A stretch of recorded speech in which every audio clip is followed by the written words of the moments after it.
Jonathan Miller was once the kind of man people admired from a distance. His name appeared in business magazines, his speeches filled conference halls, and his suits were always perfectly tailored. He had built his empire from nothing, climbing each step with determination and sharp instincts. By the age of 45, he owned 3 companies, lived in a luxurious villa, and was often photographed beside his beautiful wife and their 2 children. But success, while dazzling on the surface, carried shadows that Jonathan refused to see. He spent more hours at his office than at home, trading birthdays and dinners for late-night negotiations. His wife, Anna, grew tired of sitting alone at long dining tables, and his children started to treat him like a stranger who visited on rare occasions. Still, Jonathan told himself it was worth it. He believed sacrifice was the price of greatness. He didn't notice the cracks in his life growing wider, nor the subtle whispers among his business partners who smiled at him by day and plotted by night. For Jonathan, the world still seemed steady, yet in truth, his empire stood on glass foundations, ready to shatter with the first heavy blow. The first crack came disguised as a polite email. It arrived on a quiet Tuesday, no thunder, no omen. Jonathan opened it between meetings, skimming lines that dressed disaster in legal language: material breach, accelerated repayment, collateral review. He felt something slide inside his chest, a latch giving way. When he called the bank, the hold music sounded like a joke he didn't get. Purely procedural, the relationship manager said with an apologetic brightness that belonged in a florist shop, not a lending desk. Given market volatility and your leverage position after the Vectra acquisition, we have to tighten covenants.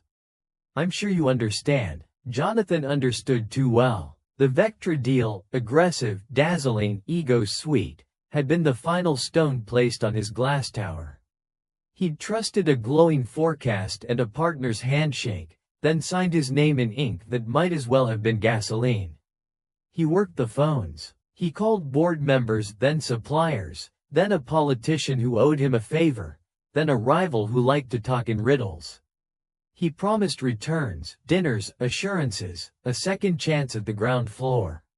By night, the office lights burned over his head like an interrogation lamp. He crafted a bridge loan, convinced a friend to pledge property, shifted funds that were not meant to be shifted. He told himself it was temporary, just a clever shuffle across a narrowing beam. At home, he was a ghost with keys. Anna met him at the door with silence pressed into the corners of her mouth like pins. The children, Ethan practicing scales upstairs, Lily painting at the kitchen island, moved carefully around his fatigue as if it were a bowl he might drop. He hugged them too tightly and didn't ask enough questions. "Are you sleeping?" Anna asked one night, when the house was so quiet it felt like an accusation. Later, he said, "There's a liquidity squeeze. There's a father squeeze," she murmured, but he had already reached for his phone. Then the lawsuit landed, the one whispered about at conferences. A client claimed misrepresentation of delivery metrics. Jonathan read the stamped complaint 3 times, each time more slowly, as if the words might forgive him for misjudgments he could no longer rename as strategy.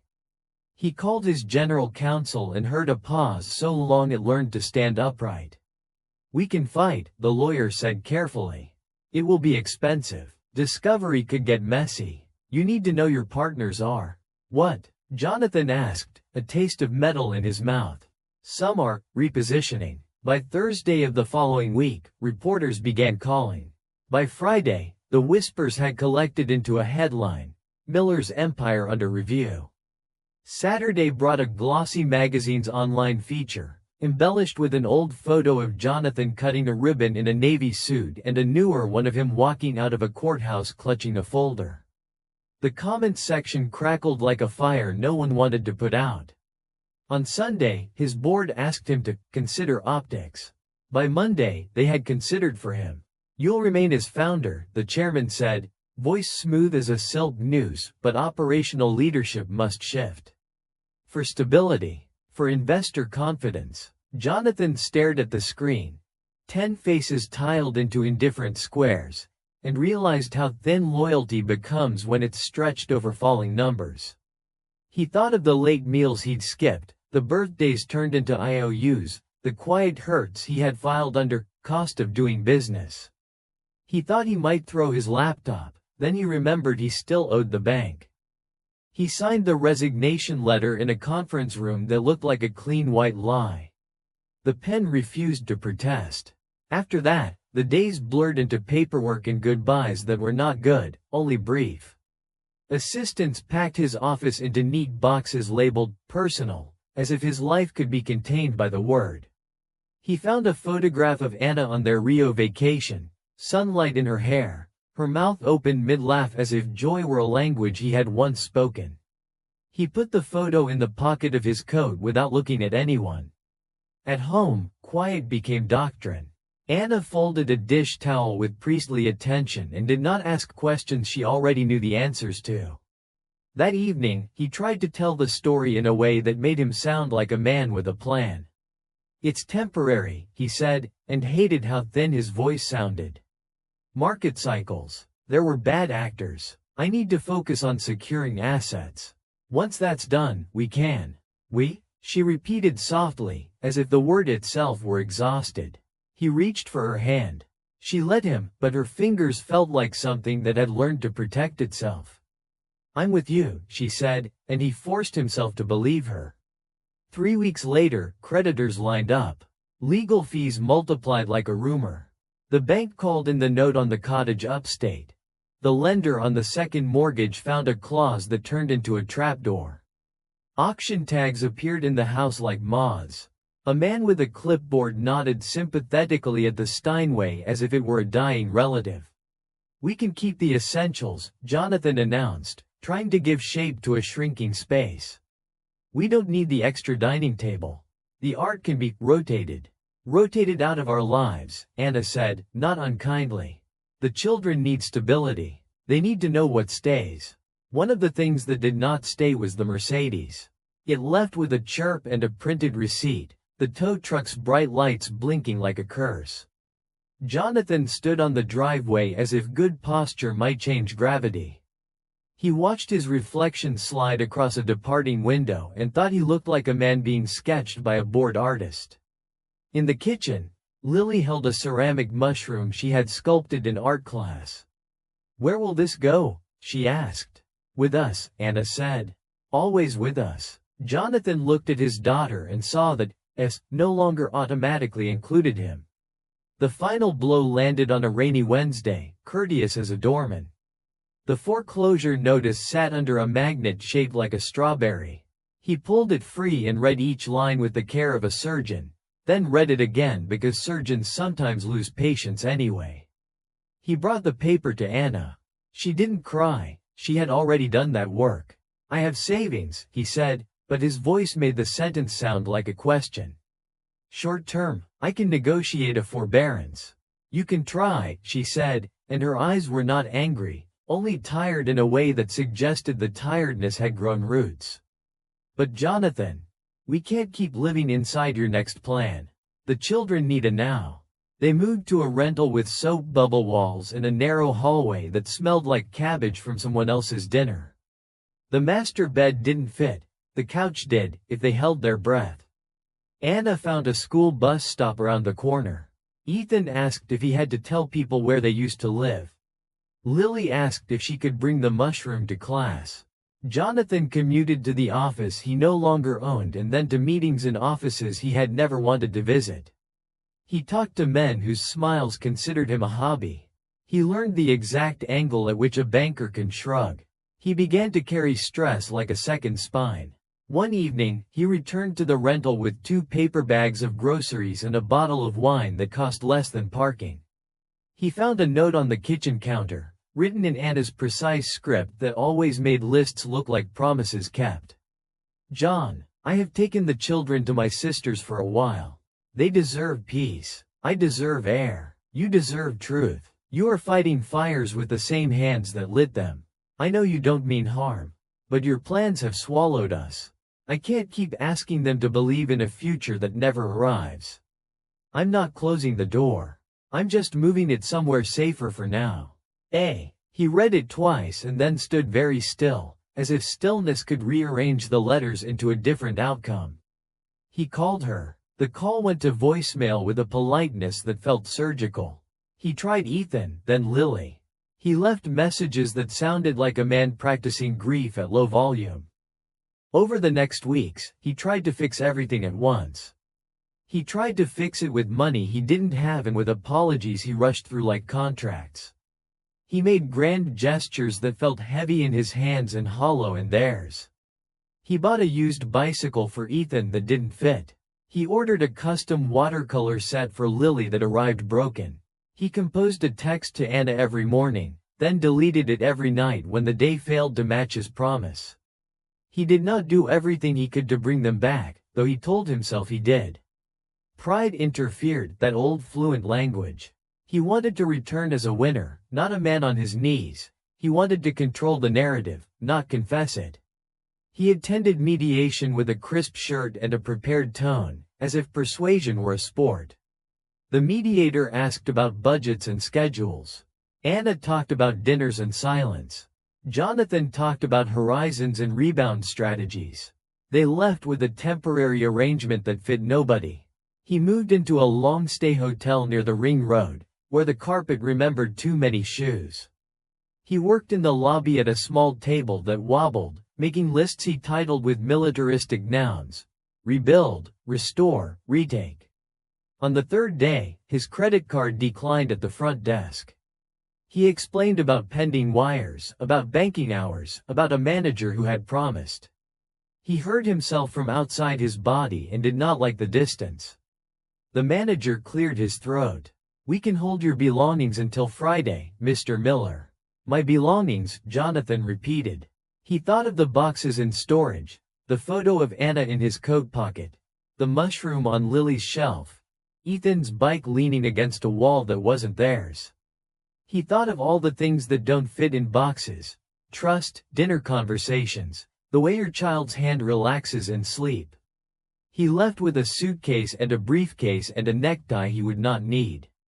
He tried friends. Some were busy. Some were sympathetic in tone and athletic in avoidance.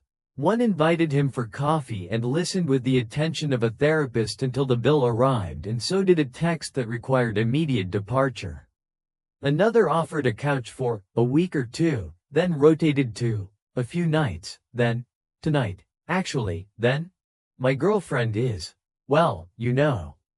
Jonathan pretended he knew. He found a room through a listing called furnished studio, cash preferred, and learned too late that furnished meant a futon with a personality and a lamp that hummed like a small, stubborn bee. From the alley below, a man sold things that were not his. Above, someone practiced trumpet at midnight with an optimism unconnected to skill. The studio smelled like a wet sweater that had forgotten to dry. He lasted until the landlord asked for cash that suppered as rent and breakfasted as threat. He left before the conversation could become a headline. After that, he stopped pretending he was between places. He was simply without one. A social worker at a legal clinic gave him a phone number written on a card that said, "Temporary shelter intake," in a font that tried to be a friend. He called and heard options, rules, waiting lists. He stood outside a brick building where the line moved like resignation. He watched a man tie his shoes with such care that the act bloomed into dignity. He watched a woman teach a boy to count pigeons. He looked at the sky and saw very big weather coming. That first night, he didn't sleep. He sat on a metal bench beneath a municipal tree, his suitcase under his knees, his briefcase a pillow he did not dare to use. The city sang a hard song and expected him to learn the words. He took out the photo of Anna under Rio's sun, then put it away because memory with no shelter can be wind. He folded his hands as if for prayer and discovered they still remembered how. Rain came the way the bank letters had, politely at first, then everywhere. He moved under an awning shared by 3 men and a shopping cart. Someone offered him half a sandwich. He wanted to refuse, the old reflex, the leftover costume, but he was hungrier than pride. "Thank you," he said, voice shaking in a register he had used for nothing else. The man nodded like a king granting mercy.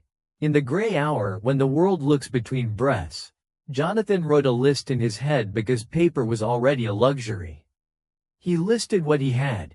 A name that meant less than it used to, a suit that meant nothing, a photograph that hurt, a mind that would not stop drafting plans. He listed what he had never thought to count.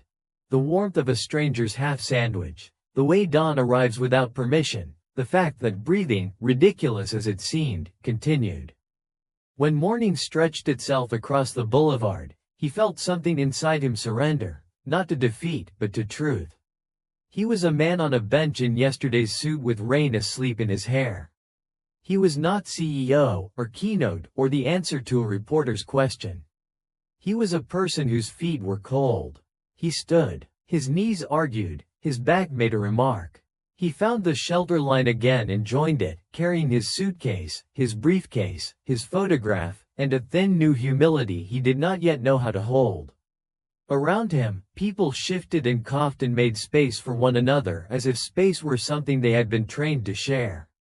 A woman with a red scarf turned and said, "First time?" "Yes," he said. "It gets easier," she answered, and Jonathan could not tell if she meant the line or the losing. At the intake desk, a volunteer handed him a form and a pen with a blue feather taped to it. "We'll get you a bed for a few nights," she said. "There's a meal at 6. Orientation at 7. Showers are on the 2nd floor. Lockers if you need them. You're not the first." "I know I'm not," he said, and the admission carried the weight of a full confession.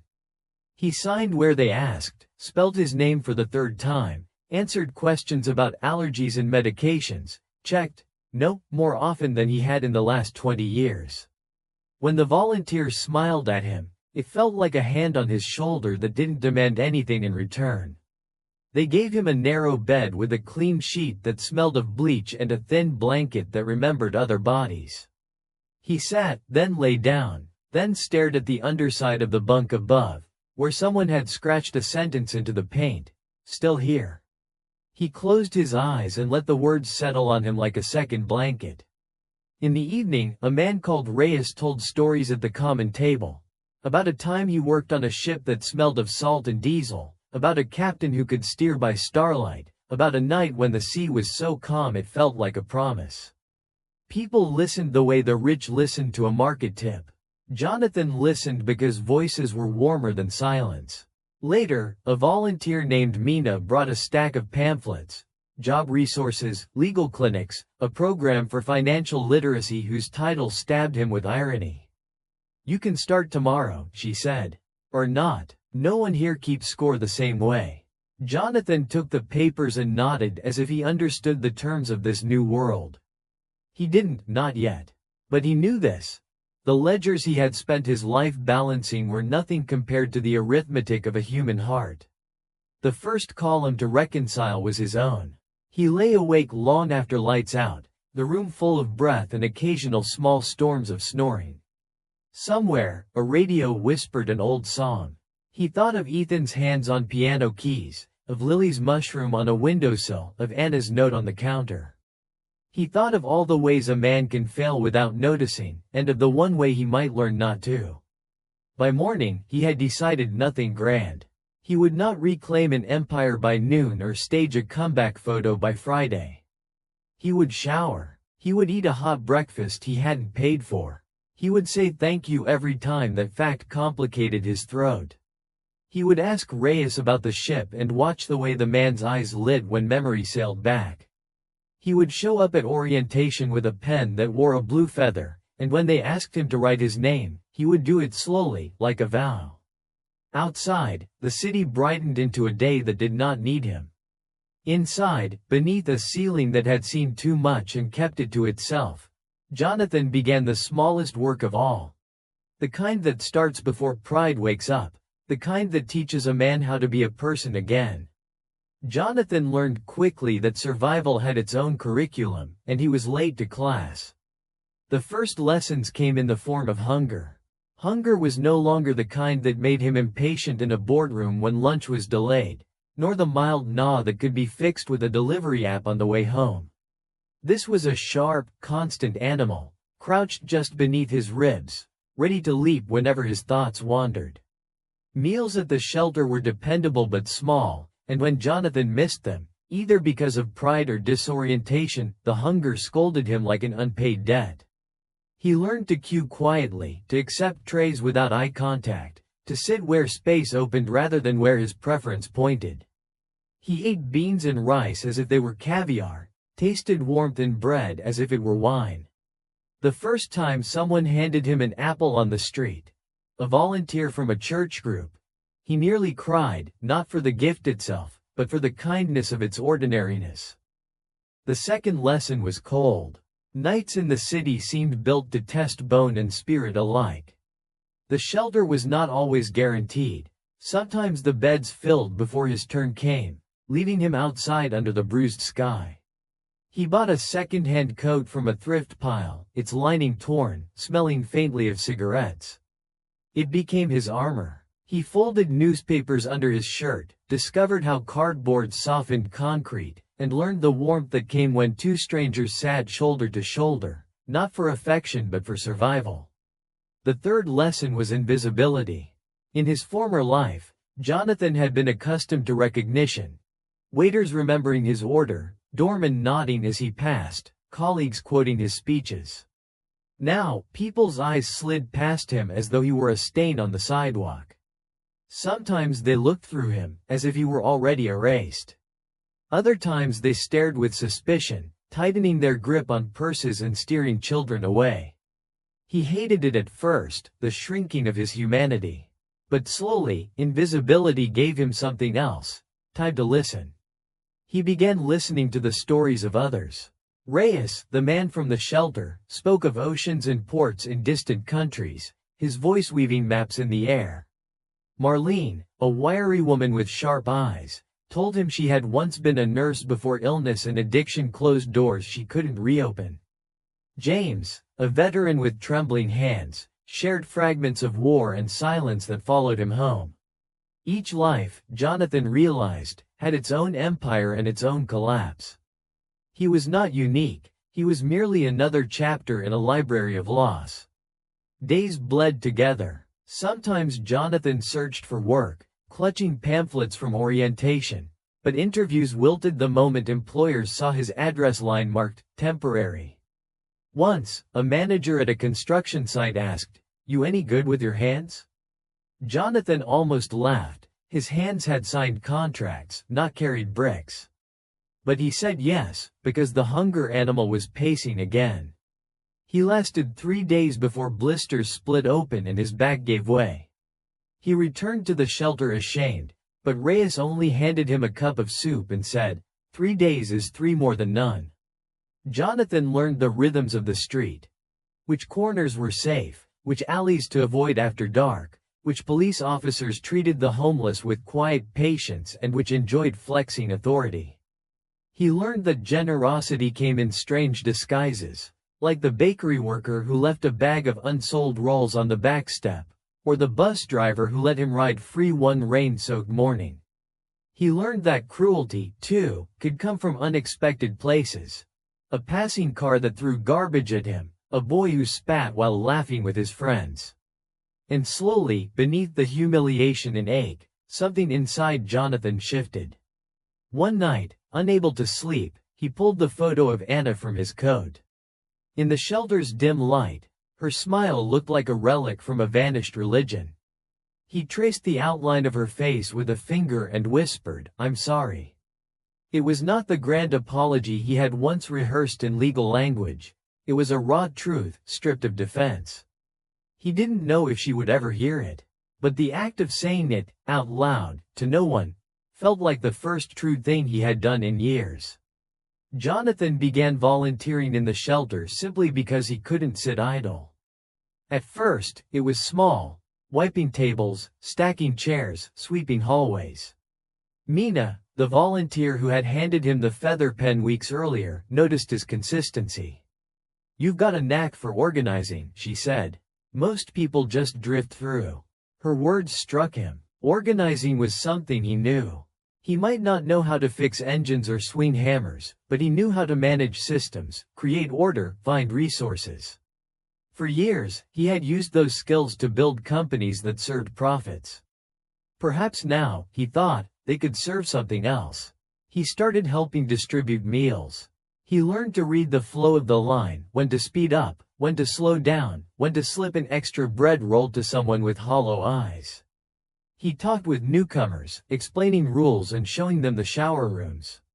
He became, without planning it, a bridge for those arriving as lost as he had once been.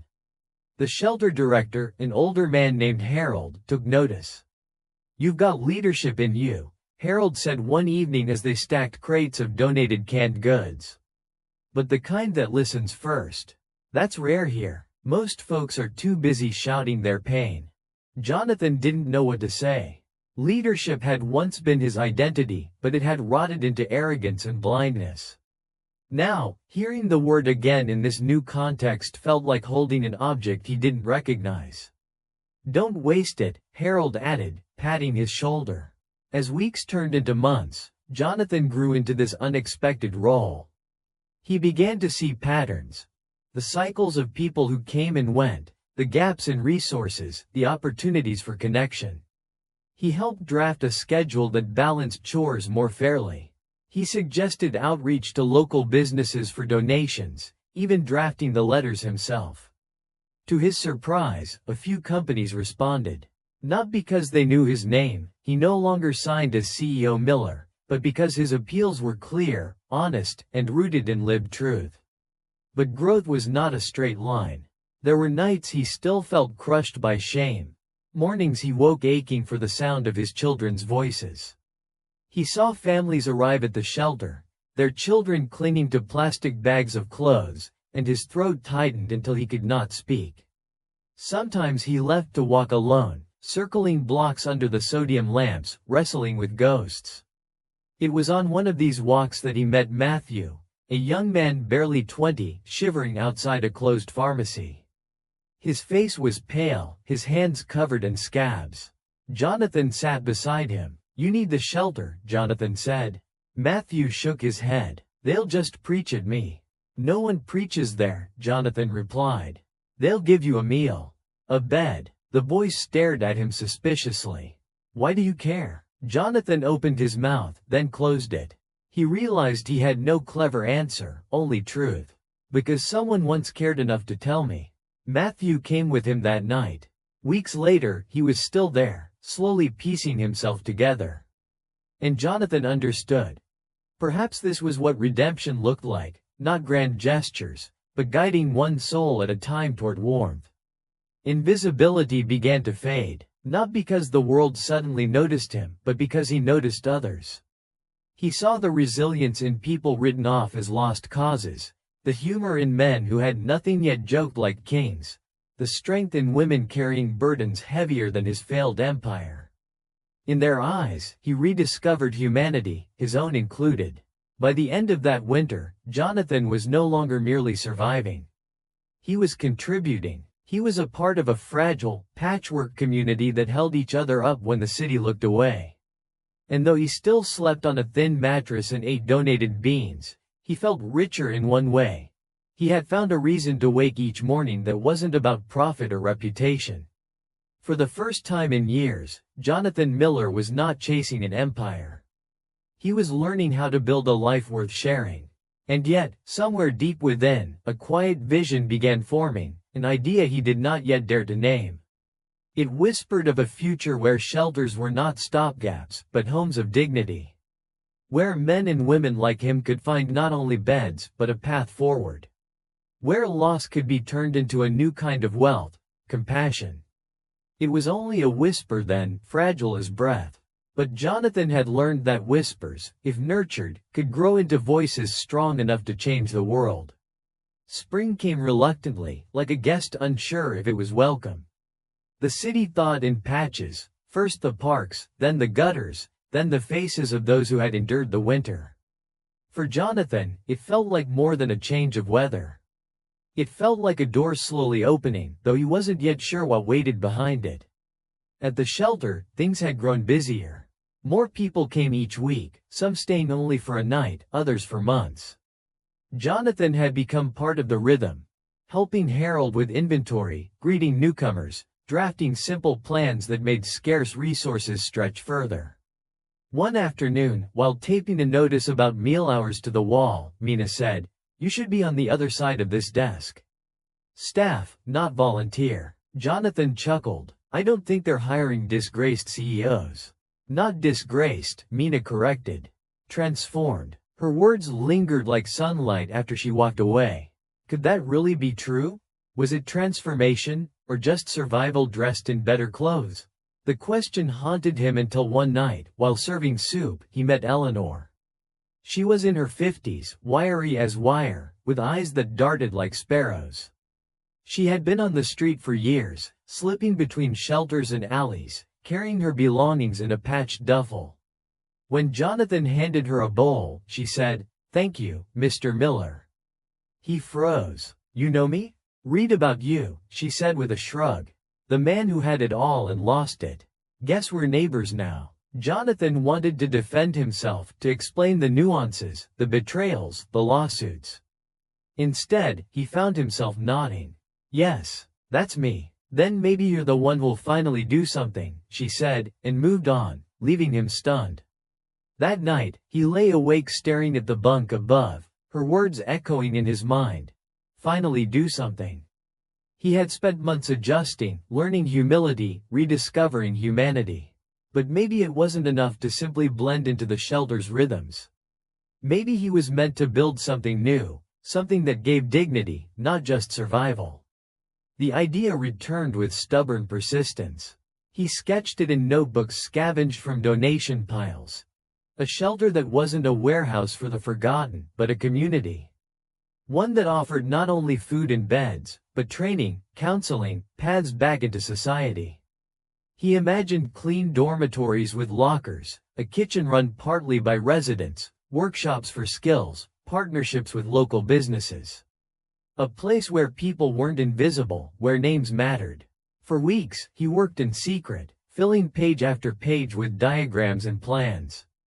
At first, it felt ridiculous, a fallen businessman dreaming of building something when he didn't even own a home. But the more he wrote, the more real it became. Harold noticed. "You're burning through paper like we've got a printing press in the basement," he said one evening. Jonathan hesitated, then showed him the sketches. He expected laughter, maybe a kindly dismissal. Instead, Harold read silently, then looked up. This could work." "You really think so?" "I think you've seen both sides now, the boardroom and the bench. That's rare, and maybe necessary." Encouraged, Jonathan shared the idea with Mina, then Reyes, then a few others. To his surprise, they leaned in. They offered suggestions, pointed out flaws, shared what they had always wished shelters could be. It became less his plan and more theirs. But ideas need money, and money was something Jonathan no longer had. He began writing letters, not to banks or investors, but to charities, churches, local businesses, even individuals he remembered from his old life. He told the truth, stripped of polish. How he had lost everything, how he had lived on the street, how he had found hope through kindness, and how he wanted to turn that hope into something permanent. At first, silence answered him. Then, slowly, replies trickled in. Some were rejections, polite or curt. But a few said yes. A retired teacher sent $200 with a note, "For the man who knows both sides." A bakery offered weekly bread donations. A lawyer volunteered pro bono to help register a nonprofit. One afternoon, Jonathan received a check large enough to cover 3 months of rent on an abandoned warehouse near the edge of the city. It came from a man who had once been his competitor in business. The note read, "I always thought you arrogant. Maybe now you're not. Don't waste this." Tears burned his eyes. For the first time in years, he allowed himself to believe it could truly happen. The work was brutal. The warehouse was cold, broken, filled with dust and rust. But volunteers came, residents of the shelter, neighbors, students from a local university. They painted walls, repaired plumbing, scrubbed floors. Jonathan worked alongside them, his hands blistered, his back sore, his spirit alive. He no longer gave orders from behind a desk. He carried beams, hauled garbage, shared bread during breaks. Within months, the place began to change. Light filtered through repaired windows. Beds lined clean dormitories. A kitchen smelled of simmering soup. On opening day, a banner painted by children read, "Welcome home." Jonathan stood at the door, greeting the first arrivals. Some were skeptical, others hopeful. He welcomed each by name, guiding them through halls that still smelled faintly of paint. "This is your place now," he told them. "Not mine. Yours." Word spread. The shelter, soon called Second Chance Haven, became more than a roof. It became a community. Residents cooked meals together, attended workshops, supported one another. Slowly, people began to move forward, finding jobs, renting rooms, reconnecting with families. Jonathan watched each success with quiet pride. But he never forgot where he had come from. He still ate with the residents, still swept floors, still listened to stories at night. One evening, while locking up the main hall, he heard a voice behind him. "John?" He turned. Anna stood there, hesitant, her eyes wide. Behind her were Ethan and Lily, taller now, older. Jonathan's breath caught. "I read about you," Anna said softly. "About this place. I wasn't sure if it was real." "It's real," he whispered. The children approached slowly. Lily held the ceramic mushroom she had once sculpted. "I kept it," she said, her voice trembling. Jonathan knelt, tears streaming freely. "I'm sorry," he said, not as a defense, not as a plea, but as the truth. Anna's eyes glistened. "I know." They didn't embrace all at once. Healing, Jonathan realized, was not a miracle but a process. But that night, they walked through the halls of the shelter together. He showed them the kitchen, the dormitories, the workshop. Ethan ran his hand along a row of lockers. Lily admired a mural painted by residents.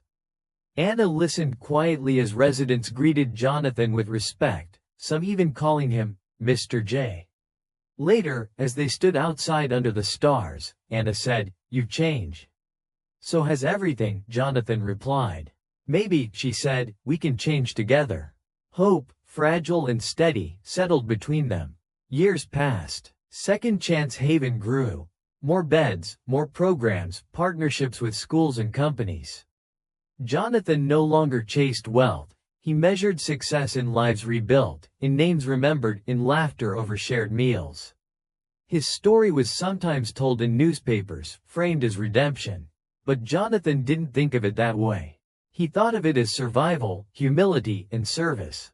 One night, after a long day, he sat alone in the courtyard of the shelter. The air was cool, the stars sharp above the city. He pulled from his pocket the old photo of Anna in Rio, the one that had traveled with him through every stage of ruin. Beside it, he placed a new photo, Anna, Ethan, Lily, and himself, standing before the mural at the shelter's entrance, arms around each other. He realized then that he hadn't lost everything after all. He had lost what was shallow, yes. But what mattered, the chance to love, to serve, to be human, had been waiting for him on the other side of failure. Jonathan leaned back, listening to the hum of life inside the shelter. Voices, footsteps, laughter. A sanctuary built not from wealth, but from brokenness turned into grace. And for the first time in decades, Jonathan Miller felt at home.